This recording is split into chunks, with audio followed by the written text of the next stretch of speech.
ukitaka kusajili kampuni, msiogope, ni jitu likubwa linatisha. Kampuni ni nini? Kampuni ukiwa Tanzania kufanya biashara yoyote, kuna miundo hii mitatu. Muundo wa kwanza, kusajili jina la biashara. Muundo wa pili tunaita kusajili partnership. Muundo wa tatu ni kusajili kampuni. Biashara tunaita ni kusajili wa jina la biashara, kwa sababu ni muundo unaomwezesha mtu kufanya biashara kuanzia mtu mmoja mpaka 20. Tunashauri usajili jina la biashara kama uko peke yako. Baada ya hapo, kama mko wawili mnataka kufanya project sio ya muda mrefu, sajilini partnership, kwa sababu sio ya muda mrefu. Ni kwa mfano tunataka kufanya biashara mimi na mtumishi hapa ni ya mwaka mmoja, ya miaka miwili basi, au ni ya miezi 6 au miezi mitatu, ama tunataka kupata kazi sehemu, niko mimi na wewe, hatufanyi kazi sana, tunataka tu kupata hilo deal na hiyo tender. Do you know what you supposed to do? Sajilini partnership, kwa sababu ni ya muda mfupi. Kwa kama mnataka kufanya biashara, mko kuanzia watu wawili na kuendelea, na mnataka kufanya biashara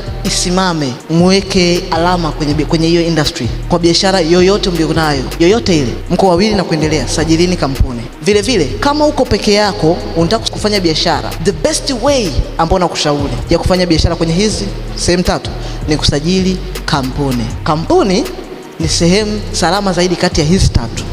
Lakini kama unaanza ndio unataka kuanza biashara yako, anza kwa kusajili jina la biashara. Jina la biashara linakupa uhuru wa kufanya biashara ukiwa peke yako. Yes. Lakini kama huanzi, umeshafika at least kuanzia milioni 5 mpaka 10 kwenye mauzo ama mtaji, sajili kampuni, achana na masuala yoyote ya biashara.